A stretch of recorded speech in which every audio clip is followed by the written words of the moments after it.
Hello everyone and welcome back to CMMC Unlocked. I'm Eric Marquette, and today we're digging into the recent split between self-assessment and certification for CMMC Level 2. Ruby, Paul, Roz, lovely to see you all as always. Let's jump right in. Paul, what's the crux of this new DoD decision about who needs outside certification for Level 2 and who can still self-assess?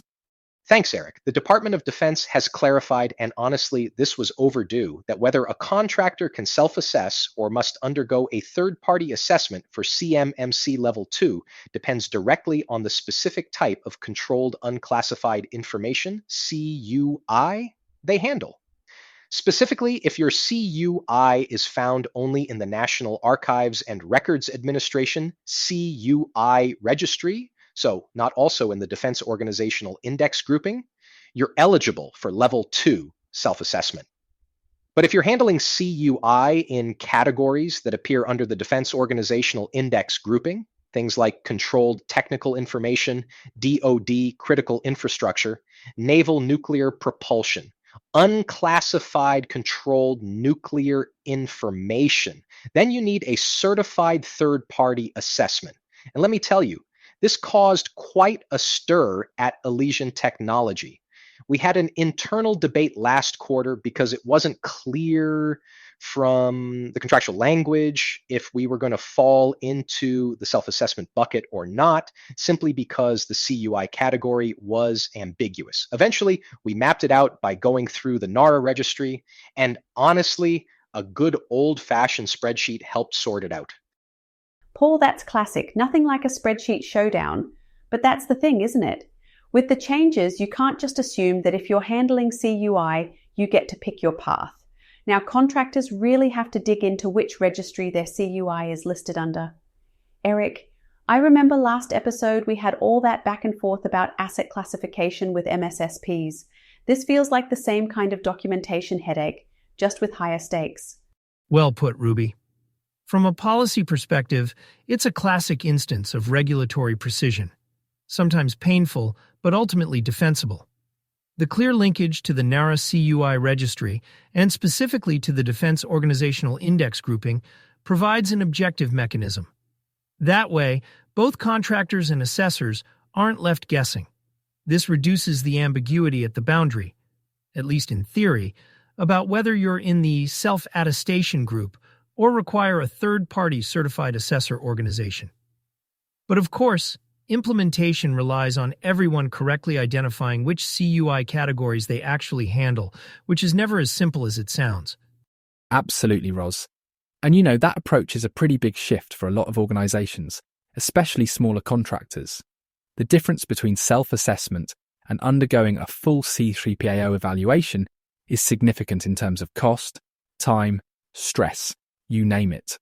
Spot on, Eric. And just to knit this together, it's not only about understanding the types of CUI your organization actually touches, it's also about documenting that journey.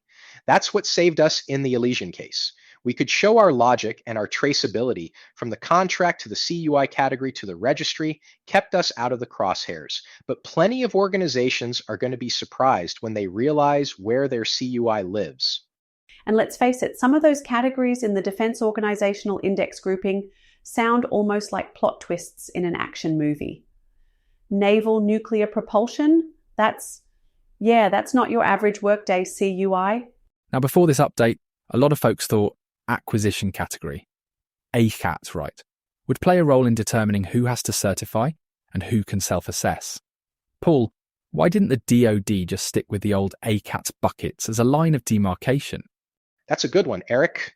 Industry really did expect ACAT to be the litmus test. For years, ACAT levels have defined the program's significance and oversight based on cost, complexity, and so on, with ACAT I being your major defense acquisition programs, down to ACAT I4 for much smaller, typically service-specific efforts.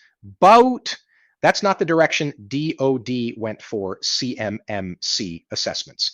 Here, it's all about the CUI category alignment to the NARA and Defense Organizational Index, not program spend or oversight level.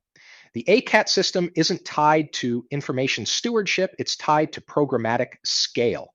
CMMC wanted something more data-centric, I guess you could say. Paul's got it entirely right. And the regulatory reasoning makes sense if you look under the hood. ACAT categorizations were developed to address oversight based on resource commitment and risk, particularly for major acquisitions, as set out in DoD policies like DoDI 5000.85. Here, the determination is based on the type of information, not cost or program category. I've actually seen similar logic in other agencies where expectations build around one regulatory marker, say program size. But a rule is crafted around a more targeted concern, like safety or, in this case, data sensitivity and national security. It can feel like a curveball for organizations, but it follows from the legislative and risk logic. Higher sensitivity data, higher assurance required. So the registry match is now the decisive factor, not ACAT labels. You know, Roz, that reminds me of a case you talked about in episode 4. You compared it to rulemaking surprises at the OMB. I feel like the entire defense sector is constantly waiting for someone to move the regulatory goalposts. But seriously, I reckon a lot of contractors thought ACAT equals more rules, and instead it's CUI category equals more rules. That's a pretty fundamental reframe for folks, isn't it? Absolutely, Ruby. And just as we saw in those earlier regulatory pivots, it all comes down to risk alignment. Agencies have to weigh the cost of compliance, think ACAT, program budget, against the risk profile.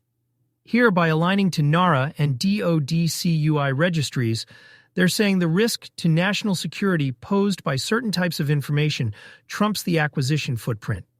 So yes, for everyone listening, check your CUI registry more than the program's ACAT label if you want to know your assessment path. And honestly, Paul, you said data-centric, which nails it. This is a real shift from looking at program size to what you actually hold and process as an organization. I imagine some of our listeners might still be wrapping their heads around that distinction. Yeah, and again, this isn't to say ACAT is meaningless. It's still key to how the DoD manages its purchases and oversight. But for CMMC assessment, it's the CUI's presence in those very specific registries that counts. So not what everyone expected, but more targeted. And if you're not sure, I'd say err on the side of checking the registries yourself. Don't just assume. All right, let's talk brass tacks. If you're listening and you're a contractor or a subcontractor, how do you know which path you're on? Self-assess or get certified? What do you actually need to do now? The first concrete step is mapping your information assets to the CUI categories in question. You check the NARA CUI registry, identify all the CUI you process, store, or transmit, and see if any of it falls in the Defense Organizational Index grouping. If you only handle CUI, that's in the NARA registry and not under the Defense OIG, congrats, you're eligible for self-assessment. But if even one bit falls into those defense-specific buckets, controlled technical info, DoD, critical infrastructure, and so on, it triggers the requirement for the C3PAO third-party assessment. This applies to both primes and subs. Everyone holding CUI has the same obligation, and you have to keep a defensible record of that mapping for audit purposes. Exactly. And I had a call with a bunch of podcast training newcomers last week. There was this small business owner, probably a dozen staff, who wasn't sure where they stood. We sat down and went through their contracts, their data flow, and those registry listings. Turned out all their CUI was generic export control info, nothing in the Defense OIG. When they realized they could self-assess instead of pay for a big third-party audit, it was like watching a massive weight drop off their shoulders. And truthfully, some of them almost missed that step entirely. So the practical upshot is, don't guess, do the registry homework. It can mean serious resource savings. Ruby, that's an excellent point, and really illustrates a policy's real-world impact. The mapping process is as much about risk assessment as it is about compliance, and organizations, big and small, should take the time to periodically review their registries, especially as contracts and data flows change. It goes hand in hand with what we discussed in Episode 5 about ongoing risk management and documentation. This isn't a set-it-and-forget-it exercise. It needs maintenance and periodic review. Absolutely. And keeping records of how you made your determination isn't just good practice. It might be what saves you during an assessment, or if you're ever questioned. We keep coming back to documentation, asset inventories, network diagrams, mapping to registries. It's the underpinning of everything, and probably the most recurring theme through all our episodes. Yes, you're right, Eric. And to bring it full circle, if you're still unsure after all this, reach out and get the advice. Don't go it alone, because a misstep here can be expensive and honestly damaging to your business prospects with the DoD. If you're handling CUI, treat your registry mapping as a living document. That's the only way to stay off the compliance roller coaster. We'll keep cheering you on. And hey, if you ever feel lost, our inbox is open. Paul's got his spreadsheets. I've got my color-coded sticky notes. Whatever works, right? Process trumps panic, always. Stay curious, stay thorough, and you'll be able to navigate these changes. We're here to guide you through not only the specifics, but the spirit of good compliance. Well, I think that's the right note to end on for today. This split in self-assessment versus certification is a pivotal change, but if organizations take the time to map, document, and review, they'll be in good stead. Ruby, Paul, Roz, thanks for joining me and for another sharp round of insights. To all our listeners, thanks for making CMMC Unlocked part of your compliance journey. We'll be back with more CMMC realities and practical guidance soon. Cheers, everyone. Thanks, Eric. Catch you next time. Paul, Roz, don't forget to bring your best horror stories. I want more case studies next episode. Always a pleasure. Until next time, stay secure, everyone. Thank you, everyone. Keep those questions coming, and remember, regulatory clarity is just a conversation away. Goodbye, all.